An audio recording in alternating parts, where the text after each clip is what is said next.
Welcome to another episode of the Straight Up Chicago Investor Podcast. I'm Tom Shellcross. With me, as always, is Mark Ainley. Mark, what do we got? What do we got going on over there? I'm feeling good. I don't do New Year's resolutions too much because I believe they fail too often. But what I did for at least the first quarter was to give up dessert. I found myself, especially through November, December, just eating a lot of dessert. I love dessert. And I'm the type of guy, it's like, oh, it's in the house. If I just eat it, I'll get rid of it then.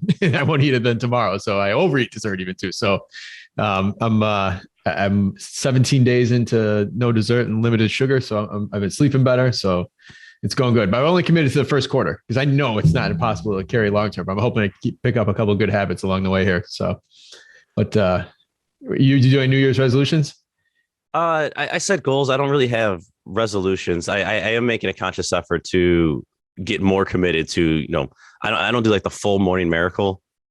But my little abbreviated version, continue to do that on a more consistent basis. Cause I'll be good. Weekend will hit and I won't do it. The kids will get up early and I'll skip it. So just trying to be consistent there. Cause when I do that, I do feel a million times better. Nice. My other big one that I started in December was to try to stop saying when I'm talking. When you kind of those breaks that people say when they're whether they're giving a speech or just talking, or even on here. My kids give me a hard time all the time because they say So I'm trying to reduce the number of ums in our conversation, especially on here. So what I will do now is I'll do the little tally mark for every time you say it so we can quantify this and track your progress. Well, again, when you say it out loud and you put it out there for other people to call you out, then you'll only focus on it a little more. So there you go. Well, nice. So what do we got for our housing provider tip of the week?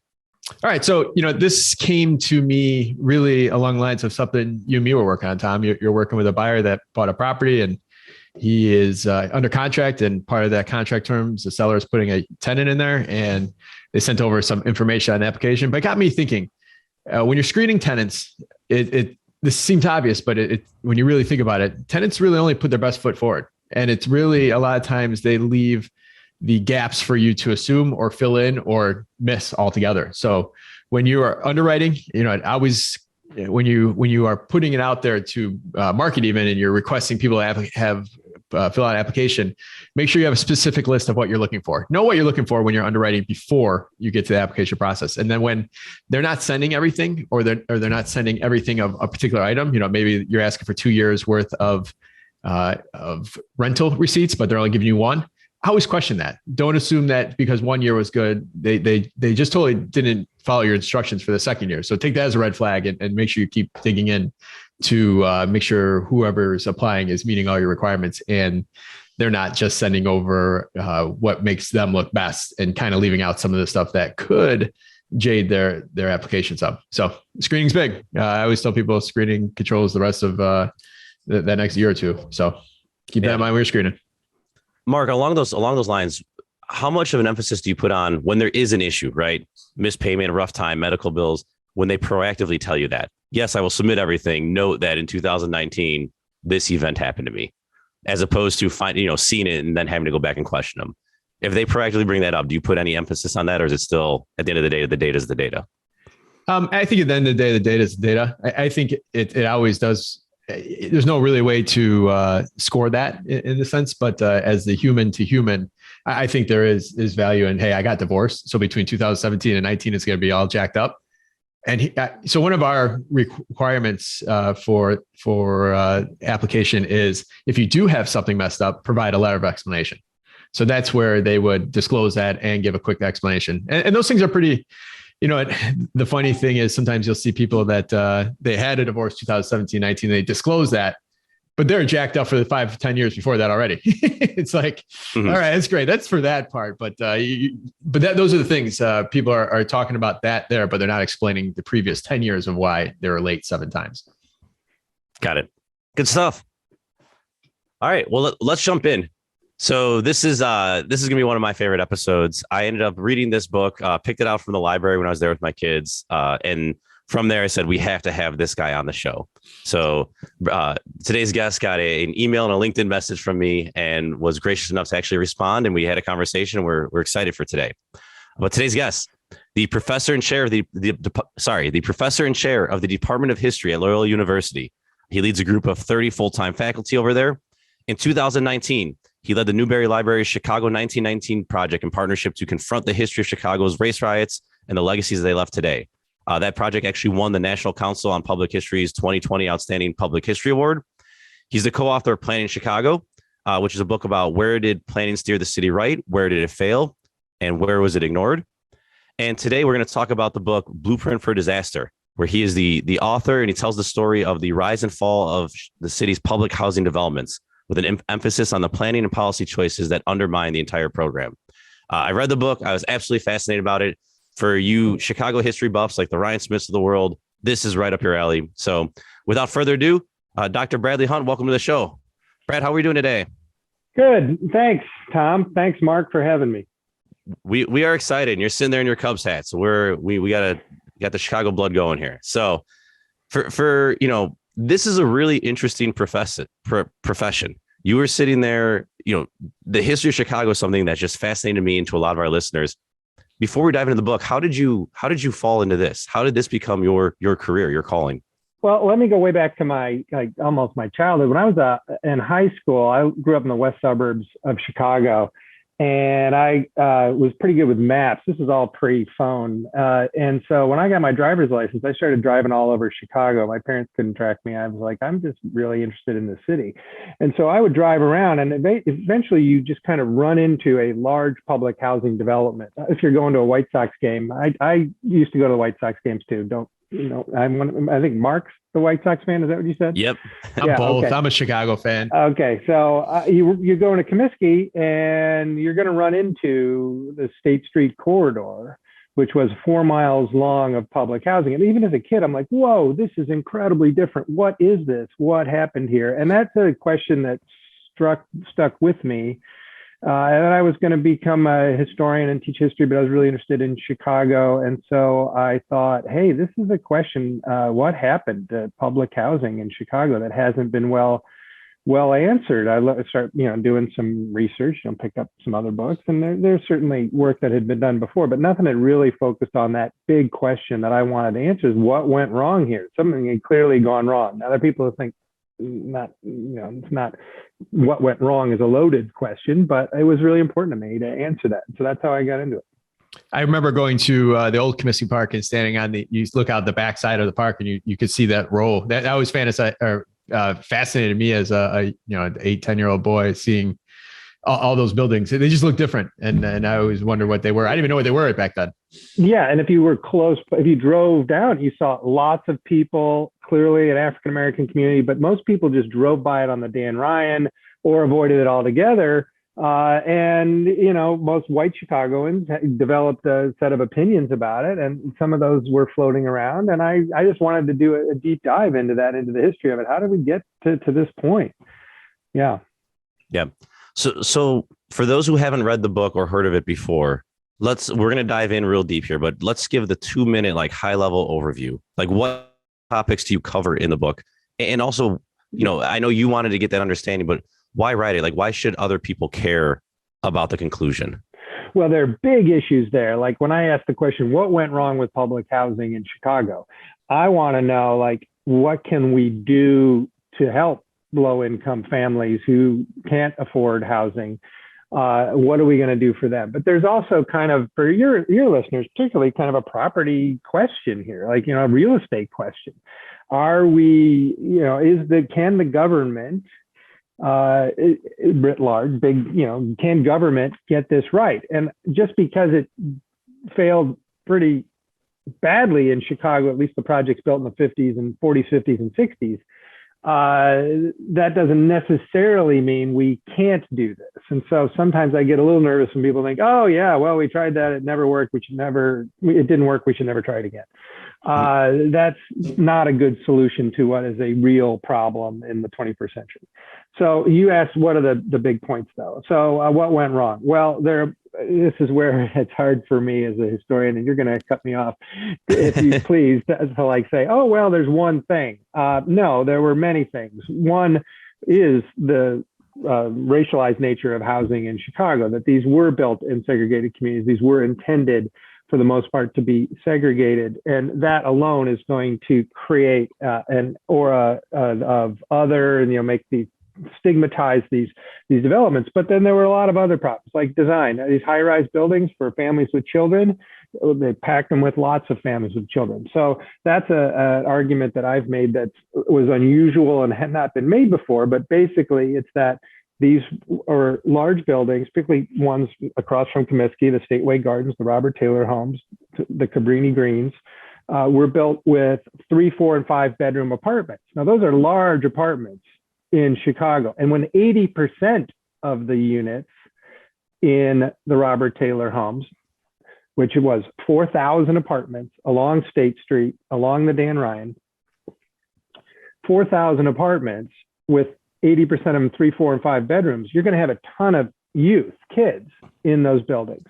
And when I went to run the numbers on this, the typical Chicago neighborhood, if you look at any typical Chicago neighborhood, they're going to be old people, they're going to be young people, they're going to be grandmas, they're going to be families with lots of kids, right? But the average is that there are 2 adults for every child in the typical census tract in Chicago. And in public housing, that ratio gets inverted so that there are 3 kids for every adult. So now you got a problem of how do you keep a lid on the neighborhood? And now you're in a high-rise building. And so when I got into the records of the housing authority, you see the managers' reports, and the managers are going, the elevator's breaking down again. The kids got in there and they hit every button. They climbed through the roof. They're on the top. They're riding up and down the elevators. They're stopping it between the floors, and the elevators break. Well, anybody with an elevator building knows that the elevator goes down and you got a big problem, because people on the 10th, 12th, 16th floor, how many times are they going to walk up before they're, going to leave, right? And so what's going to happen is that these public housing developments with high-rise buildings with 16 floors with lots of kids are going to become unruly, ungovernable, if you will. Lots of maintenance problems, lots of windows broken, lots of elevators down, trash chutes catching fire. Because, man, when I was 12, I would have done that too. Right? When I was 12, the one time I got in a high-rise building, we went up to the roof and we threw snowballs off of it. And I hope that I didn't do damage to a car below. I don't know. But kids, it's like, now you got lots of kids doing lots of stuff. This doesn't mean they're bad kids. This means it's about how do you police small p without a lot of people with badges, because you don't want people with badges around all the time. How do you police a community? I'll stop there, because that's really about social order. How do you maintain order? And this is something that property owners, landlords, think about all the time, right? Yep. Yeah. You talk a lot about, the adult to children ratio and the effect that played.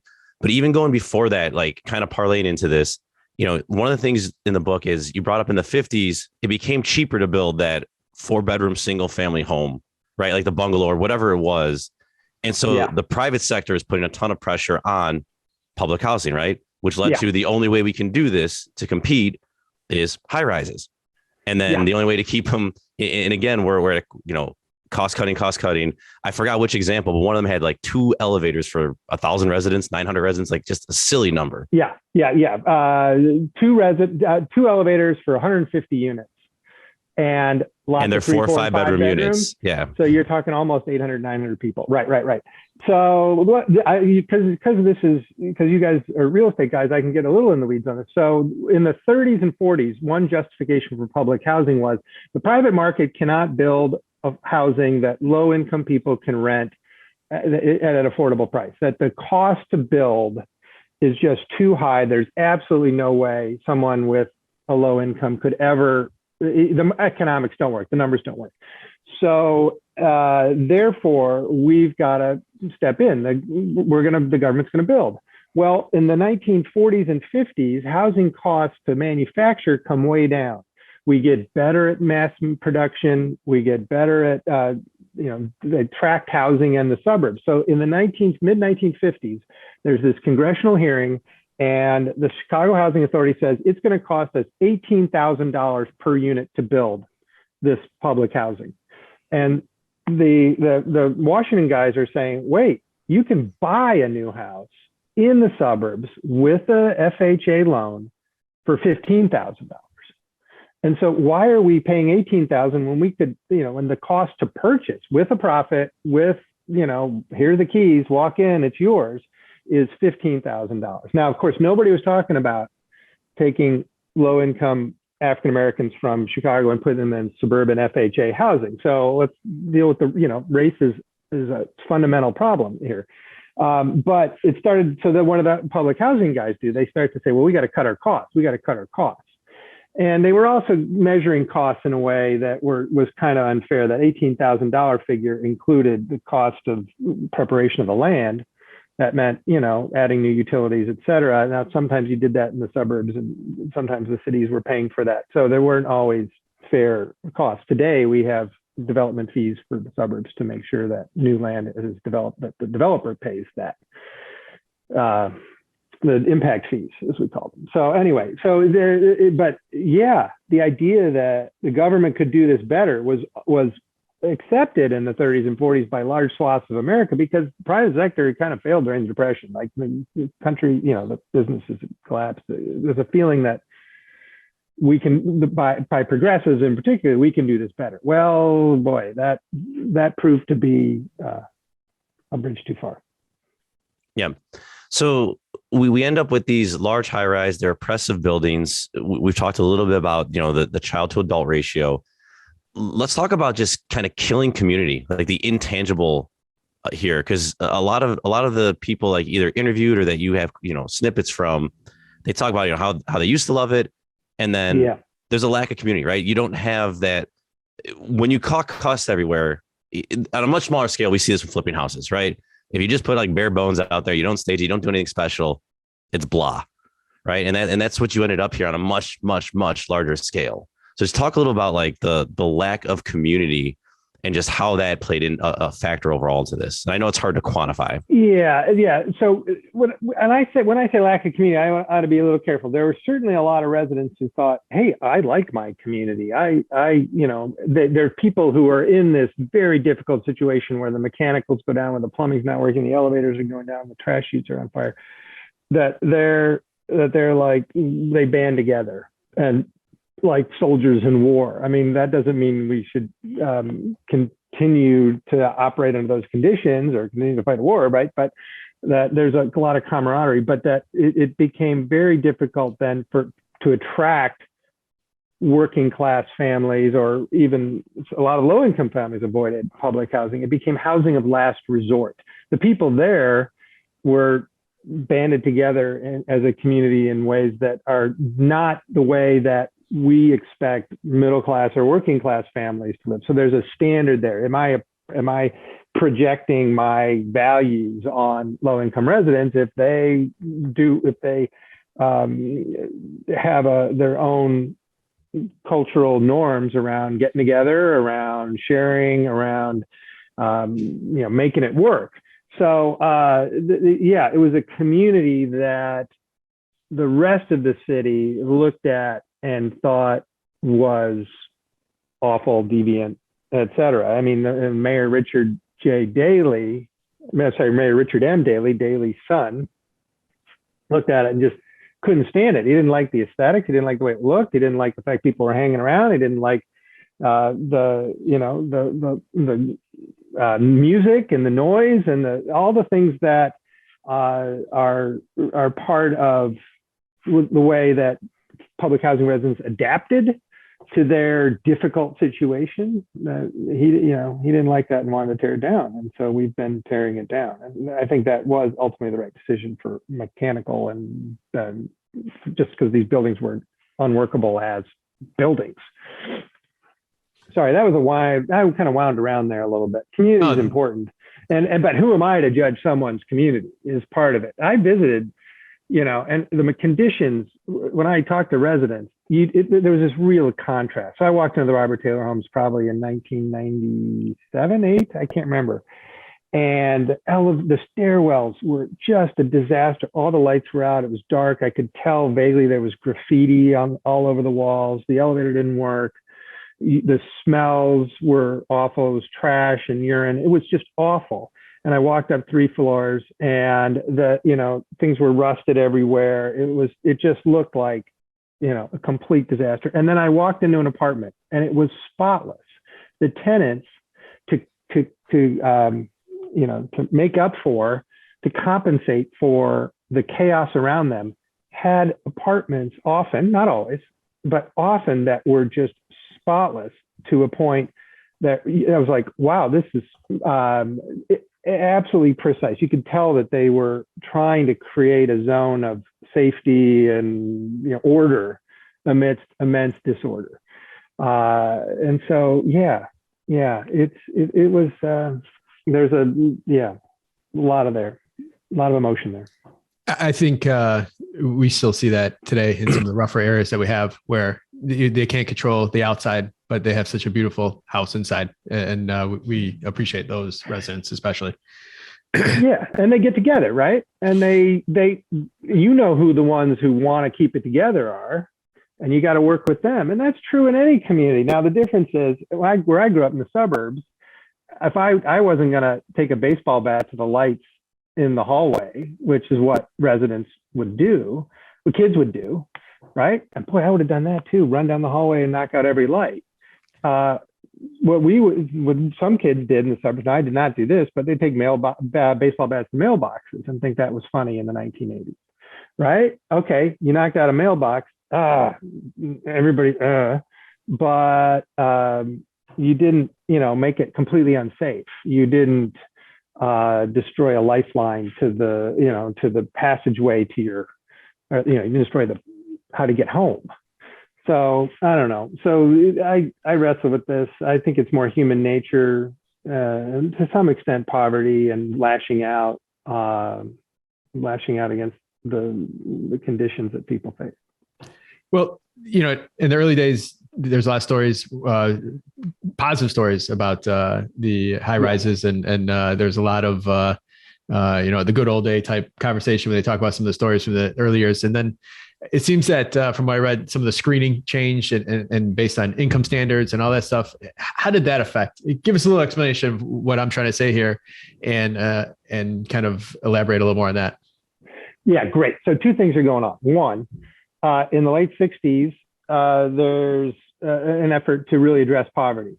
And so some simplistic policymakers in Washington said, well, we've got this asset called public housing. It's low income housing. We've got to make sure that the poor, that it really helps those most in need.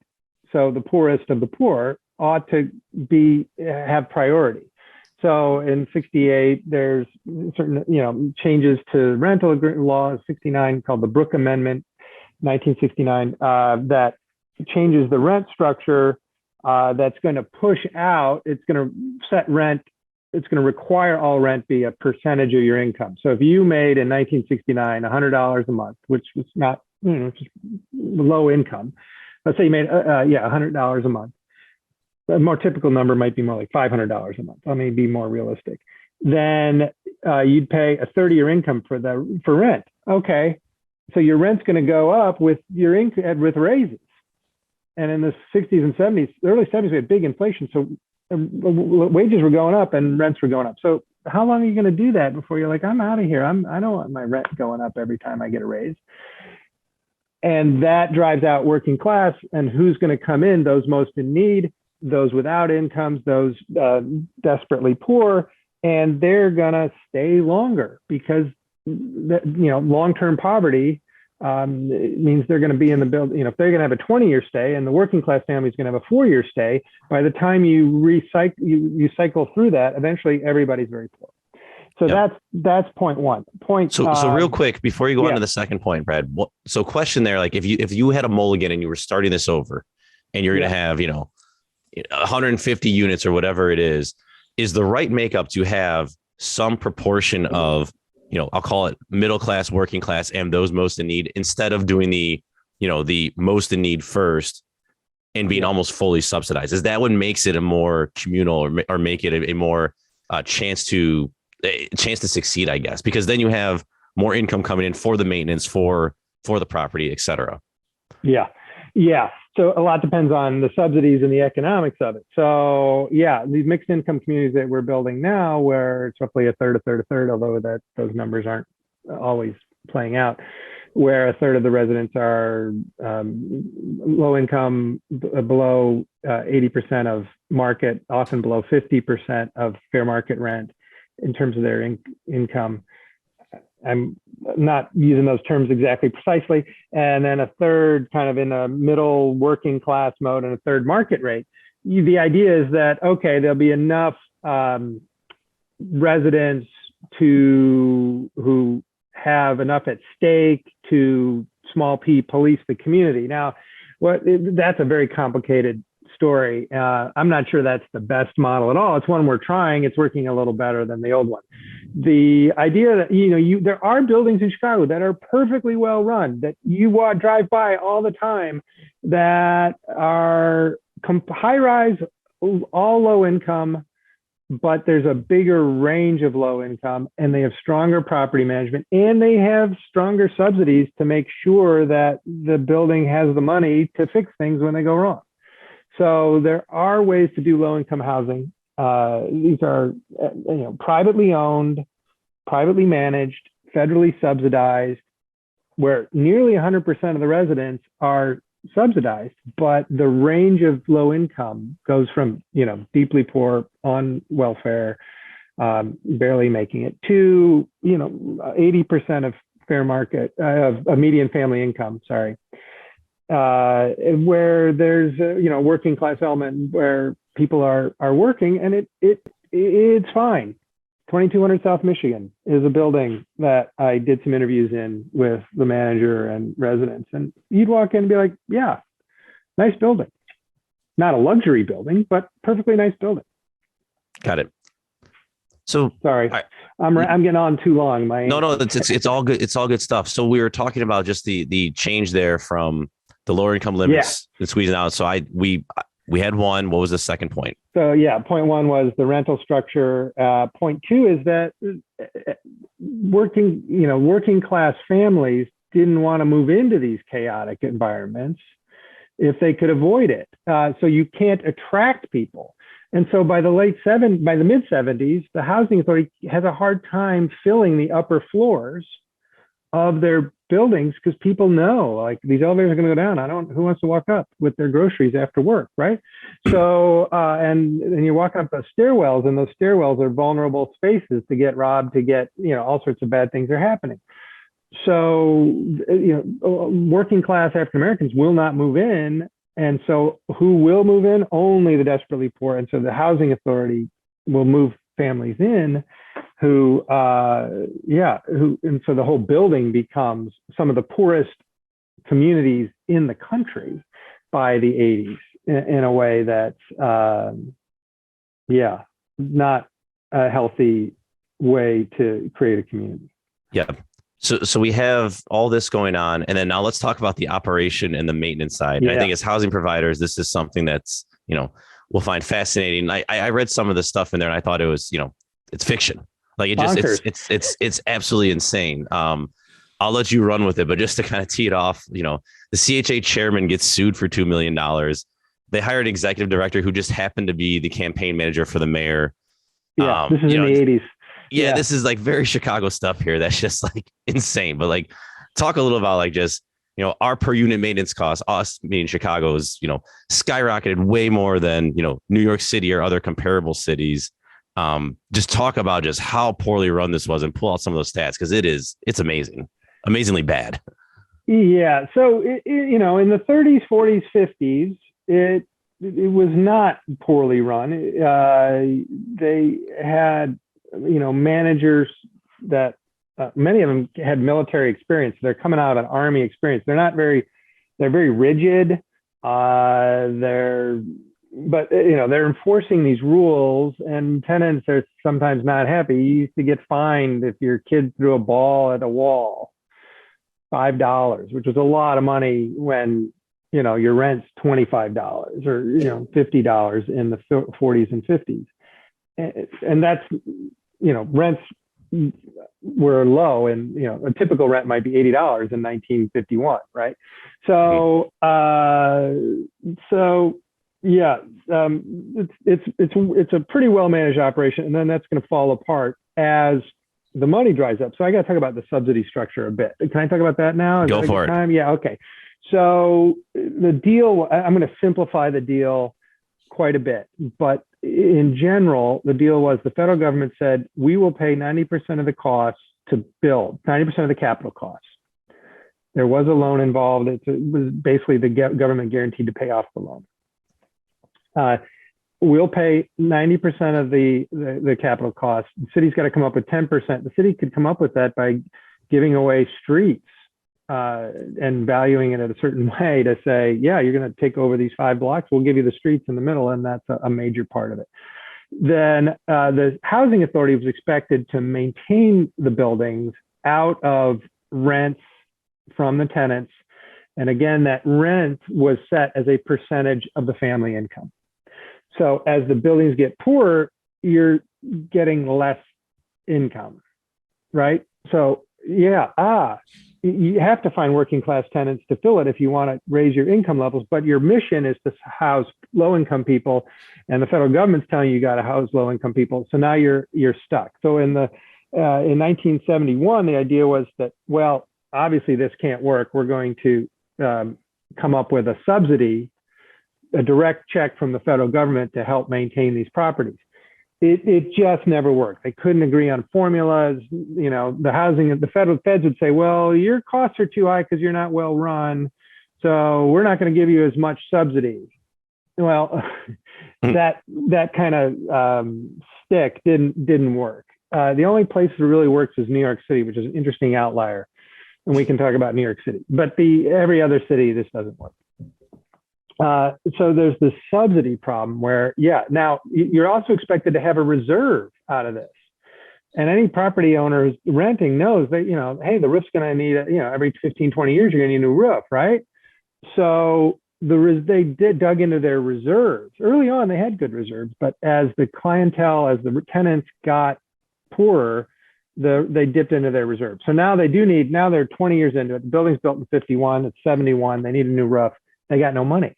The feds send them a check, but it's not big enough. And the other part is so that's part one. And then on top of that, part two is so inefficient. You're right. Because this is a large bureaucracy managing 30,000 apartments, heavily unionized workforce. Now, I'm not anti-union on this, but there were rules. The rules were the problem, not the pay. The rules were like an electrician has to plug in a refrigerator. Can't have the general janitor can't plug in the refrigerator. Electrician at one point had to replace the light bulbs. Like, these are things that you don't need a high cost person, an electrician, to do. Change the washer in the faucet. Had to have a plumber. So now that kind of, not mismanagement, but structurally expensive management is then going to help sink the place too, because not only do you not have enough money, but your costs are high. And you're fixing things like elevators, which are really expensive to fix. And your kids are running around breaking windows because that's what kids do, man. How many windows did I break playing ball? And you now have a high cost environment. And it just starts to spiral downwards. And that spiral, I'm sure, is one that anybody in real estate understands. Yeah. I think what just pulling that thread, in the book, there's a 1980 study that showed the average CHA building had over 1,000 uncompleted work orders. Yeah. Mark, does that keep you up at night? Just hearing that number. It's crazy. If this had been, so this is an interesting question. Why didn't, the residents, if you're a tenant somewhere in the city, you go to housing court and you say, hey, my landlord hasn't fixed the heat. My landlord hasn't, fixed the elevators. And the courts would rule, and the courts would shut buildings down and, fine landlords. The housing authority was exempt from that most of those rules. The courts, when they did go to court, it was like, gosh, we can't shut down a building with 150 low-income families. That's chaos. And all these buildings ought to get essentially, would have been massively fined, but the housing authority was treated as a different beast in essence. And that meant as a tenant, you didn't get, repairs for months, if at all. Yeah, no, it's absolutely bonkers. Like you're either there for affordable housing and they became a slumlord basically, right? Like not intentionally, but that's the end product. In the 80s, yeah, nobody's making any money. Normally, slumlords make money, right? I'm going to run this building down so I can milk it, and then I'll just, because I need to. Now, there's a lot of evidence in the 70s and 80s that slumlords weren't doing all that well. And then eventually this arson crisis happens in private housing in the 70s. People were burning their buildings down because that's the way to cash out through an insurance claim. All right, that was awful. But the housing authority is just a government agency. People aren't, they're not making money except they have a nice job.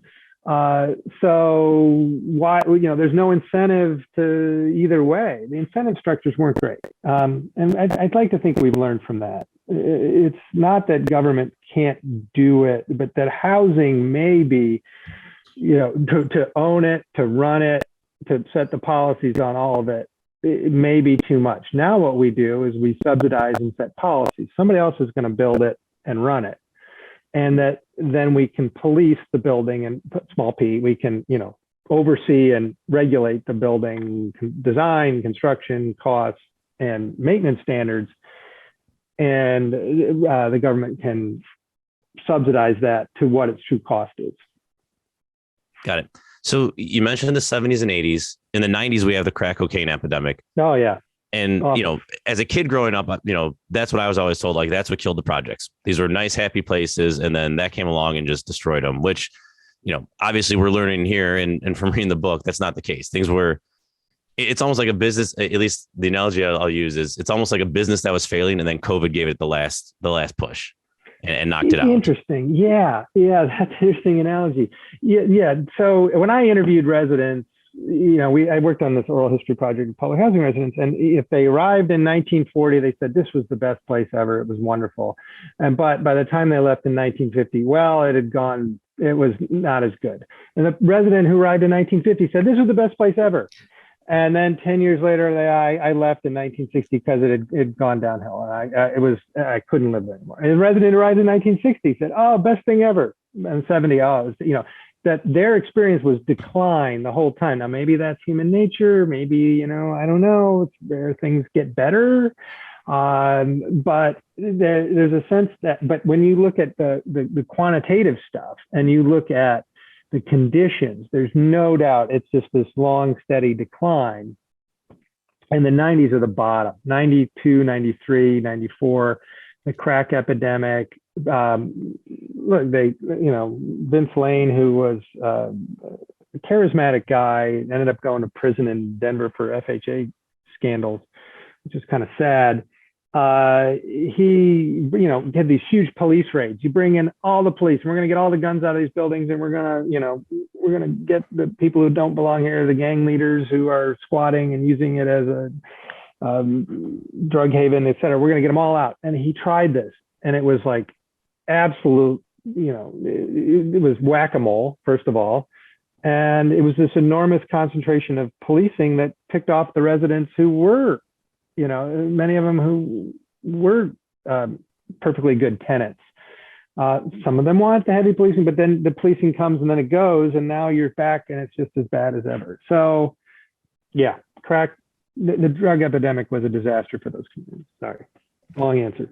Yeah, no. And, one of the things that stood out to me was they're out of money, that they're not getting the subsidies from the feds. And then security costs go from 7 million to 80 million in that 10-year period, like 10X's and you're done.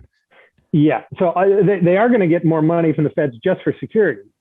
So the feds pay that bill.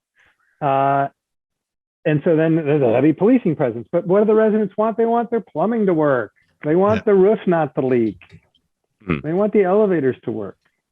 And then the elevator scandals. So the elevator scandals were written up in the early 80s, where there were two major elevator repair companies, and I'm blanking on the names of them.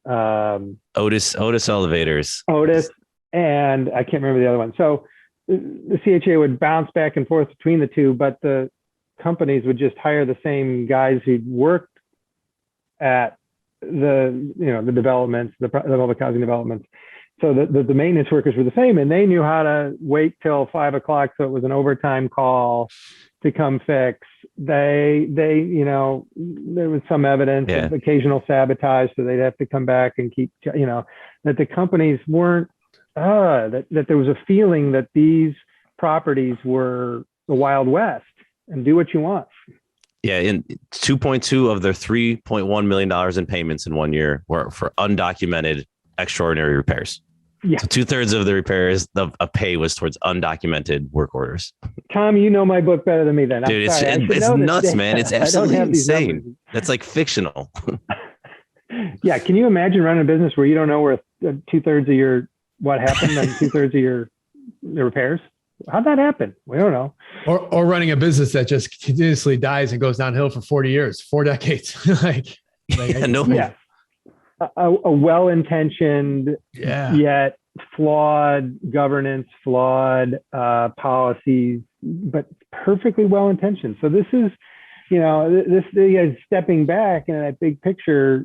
Does this mean, these well-intentioned ideas are be careful? Yeah, it does mean be careful. Doesn't mean we shouldn't try. And I actually think we're a lot better today at it. But this was a debacle, and it influences the way, a lot of people think about government. They think about like race. Now, when I teach this is interesting. So I put up slides and I tell my students about this, and then I put up a slide that doesn't look like Chicago. I'm like, this is not Chicago.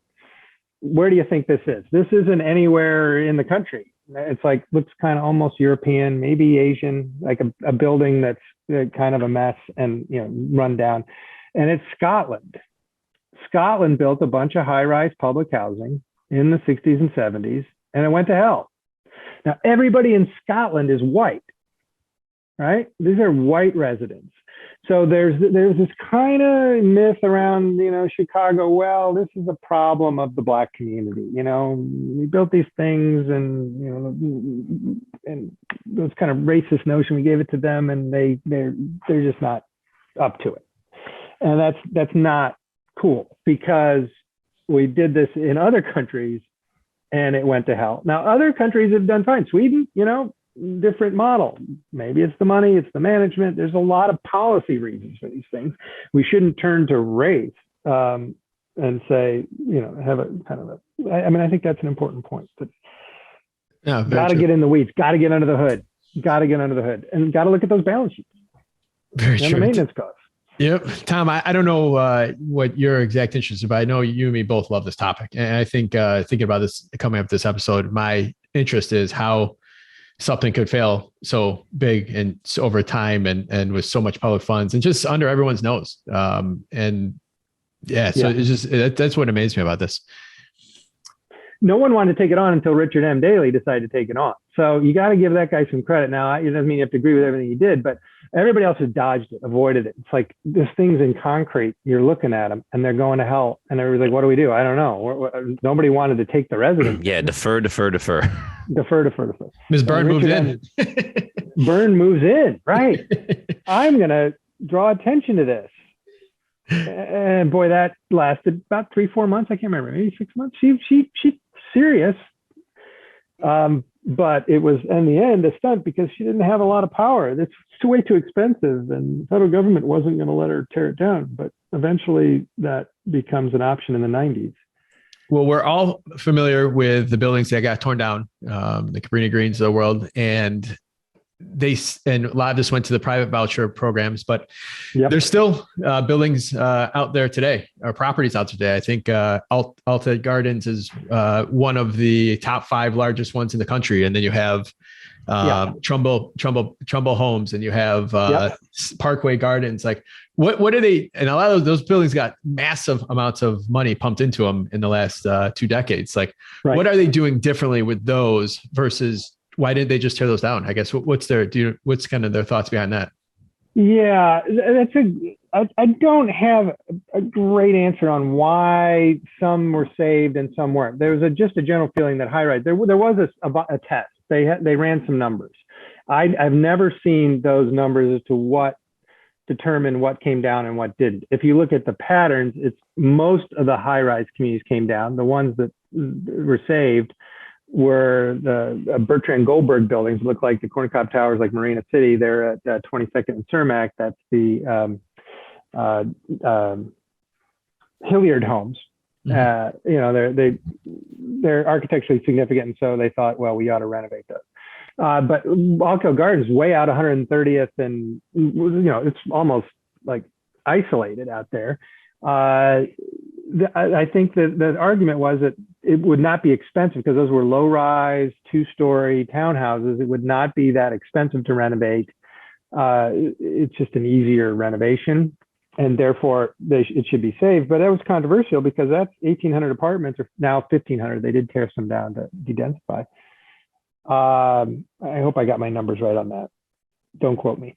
But that the de-densification would give some more space, make it more livable, and that we need affordable housing in the city.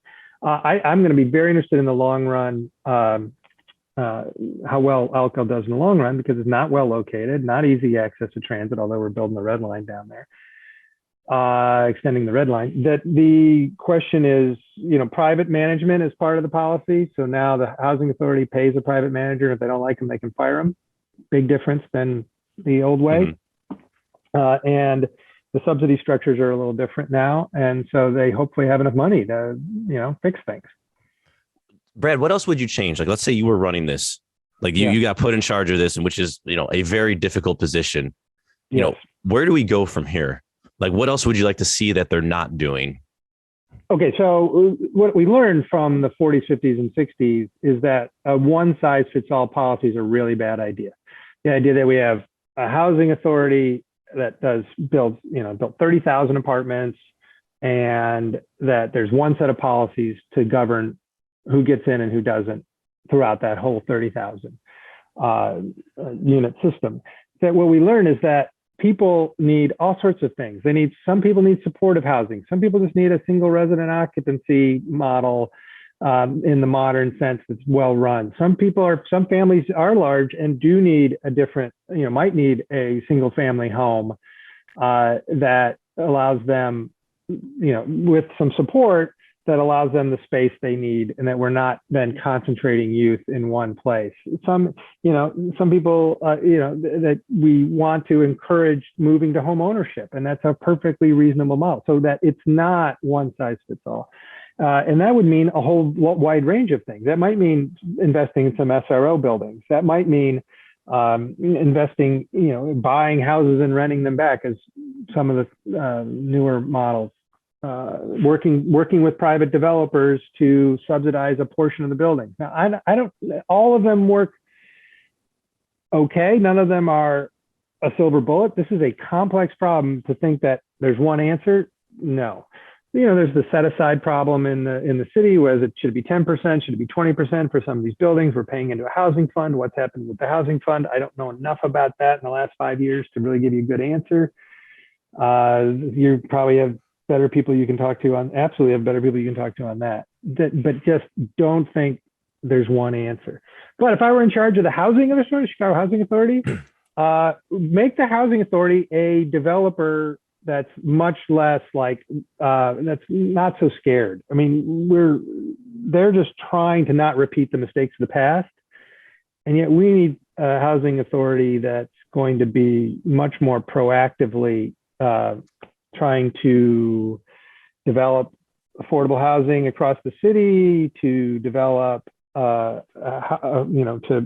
make sure that the properties they have become models, and to make sure that they're not, that they're a positive force, and that people think the housing authority, yes, not the housing authority, oh my God. Love it. Mark, anything else to add? That's it. Amazing episode. We're going to put the link to the book in the show notes, and definitely promote it all over social media as well. Thanks, guys. We gotta read Planning Chicago then and get you back on. Different story. Yeah. Much not very micro, more macro. Yeah. No, but there are good micro stories in there. Yeah, absolutely. All right. So Brad, we have our wrap up here. You're not off the hook yet. We asked you a few questions to wrap this thing up. Sure. All right. I'll redo this question a little. What's your competitive advantage? How are you such an awesome professor? It's maybe just my energy that I throw at the room. I also care deeply about the students that I teach, and I want to, get to know them and try to understand their needs. It's that human, it's the extrovert in me. Yep. So let's say one of your students wants to start investing in real estate in Chicago. What is one piece of advice you would tell them before they buy their first property? Ooh, wow. They're going to invest. I'd say take a hard, that property inspection, take a hard look at those numbers. Understand the numbers. If you can't understand the numbers, then you're not understanding how this works. But that's kind of vague. I'd say go talk to a pro. That's a good answer. Understand all your numbers. We like it. Yes. We like it. What do you do for fun? I play paddle tennis, which is an obscure game. I'm into woodworking now. But yeah, I like to build stuff. Well, what's the last thing you built? I'm building a podium. I'm in the middle of a podium for the history department at Loyola University because we had this plastic crap podium, and I looked at it and I said, "Why do we have a crap podium? I want an attractive, like a wood oak stained, something that looks professorial. We got to look good too." Professorial, awesome. I like you took it in your own hands. Yep. Yeah, I'm actually literally. doing it. Yeah. I cut the wood. Yeah, on Saturday. So, what's a good book, podcast, or self-development activity that you would recommend to our listeners? You can't say your own books. We'll already piped those, but something else. Oh, gosh, I read for work, so it's like work. I read Jonathan Green, The Anthropocene Revisited over Christmas, and I something about him grew on me. At first, I was a little skeptical, but by the end, I was very happy I'd read that. And what was the name of the book? Jonathan Green, The Anthropocene Revisited. It's his kind of vignettes of like how crazy, and it's like long histories. It's hard to explain that book. It's like all these vignettes, these little short. He gets ratings, so he'll be like, I can't remember that. You have to cut this. We'll link to the book and we'll link to the Amazon. Yeah, he gives reviews. He gives like 5-star reviews, like a Yelp review to things like the pandemic, like COVID-19, 1 star. But that doesn't do justice to the narrative, the review that he gives. It's a series of reviews of things he's experienced in life. Anyway, that's better. I did better. Awesome. What was the other one? A podcast. I do listen to a bunch of podcasts, but and some I listen to Ezra Klein. Sometimes I get frustrated. Sometimes I really like it. I listen to politics ones that are all over the map. So I don't know. I'm looking forward to listening to more of yours. All right. Thank you. Besides yourself, name one person in your local network that you'd highly recommend to other Chicago investors. One person in my network? Or that want to learn about Chicago history. Oh. Who want to learn about Chicago history? Dominic Pasiga is a retired professor from Columbia College in Chicago, wrote a book called Chicago, a biography. And he would say it like Chicago, he's the Chicago guy. He's Polish, South Side. He gets it. Oh man, we got to have him on. You had me at, he'd Chicago be a great Polish. guest. We're good. He'd be a great guest. Brad, do you know Jeffrey Bear from Channel 11? Yes. I did something with him during the pandemic. Yeah. And you need to make an introduction. We've been trying to get him. Mark has been trying to get him for a while. LinkedIn and stuff like that. Maybe he doesn't get it. Interesting. You're going to be our linchpin here. Come on. Oh, wow. I wonder why I don't. Yeah, it was hard to get him for us. So I don't know. He's a hard get.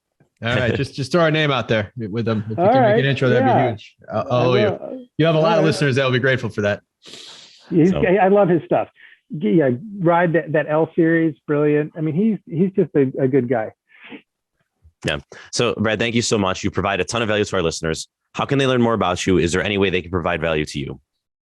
I feel like this is part of my job to be a public servant in some ways, even that's not government, that universities need to give back to the city. And that's what we're trying to do at Loyola. We have a public history program. We're trying to tell the stories of Chicago and engage the public, not just talk to other historians, which is what too many academics do.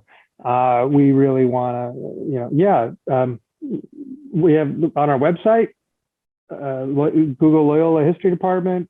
I have a website at dbhunt.com where you can get more of my research, more of my story.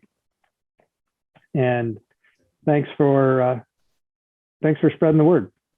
Awesome. All right. So we wrap with a Chicago fact. And I think, Mark, this one is doable for you. You're not going to know, but deductive reasoning, I think you can start to figure it out here. Okay. So we obviously you head up the Department of History at Loyola. So we got a Rambler question here. So Loyola has 6 campuses across the Chicago metropolitan area. It also has a campus in this European capital city. And I'll give you multiple choice, Mark. Rome, Berlin, Copenhagen, or London?